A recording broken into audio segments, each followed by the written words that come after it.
लाटंबरचे उद्देगीक वसणुकेत बऱ्यांतलो बरो food processing प्रकल्प हाडपा खातीर सरकार यत्न करतले, उद्देग मंत्री माविन गुदिन्होन आश्वासन दिलां।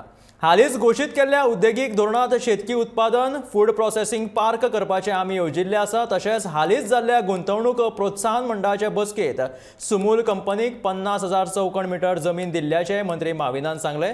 दिवचलचो आमदार चंद्रकांत शेटयेन मांडिल्ल्या खाजगी थारावाचेर मंत्र्यान आश्वासन दिल्या उपरांत ताणें हो थाराव फाटीं घेतलो।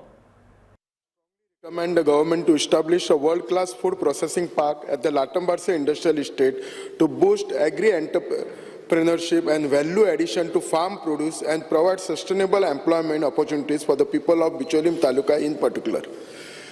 आज जे आमचे 1 minute, okay. The resolution is before the House. Recently आमी जी इंडस्ट्रियल पॉलिसी अनाउंस केला तितून ते पॉलिसीन agro based products related to agriculture मागीर फूड प्रोसेसिंग पार्क करपाचे ही सगळी व्यवस्था करपाचे आमी येवजिल्ले आसा आनी जाता तितले बेगीन। एक कडेन खरें एक बऱ्यांतले बरें उदाहरण दितलो जाल्यार म्हाजोय प्रयत्न आसतलो लातंपारशे हे इंडस्ट्रियल एस्टेट ते दृश्टीन आमी एनकरेज करपा आनी तेका हांव सांगपा येवजिता। हालींच आमची इन्व्हेस्टमेंट प्रमोशन बोर्ड मिटींग जाली, आमचे माननीय मुखेलमंत्री आशिल्ले। सुमूल कंपनी आमी 50,000 स्क्वेअर मीटर लँड दिल्लो आसा। तेंचे जे धंदो चलता तेंचे जे व्यवसाय वाडोवपा खातीर मिल्क प्रोडक्ट इंडस्ट्री वाडोवपा खातीर तिंगा जाता तितले बेगीन येवची म्हूण।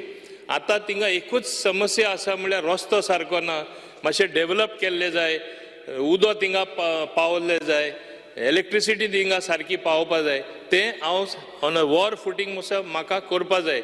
कित्याक करपा जाय? आतां आमचो मोपा एअरपोर्ट तयार जाला, मुद्दम गोंयकारांकूय सांगपा सोदता।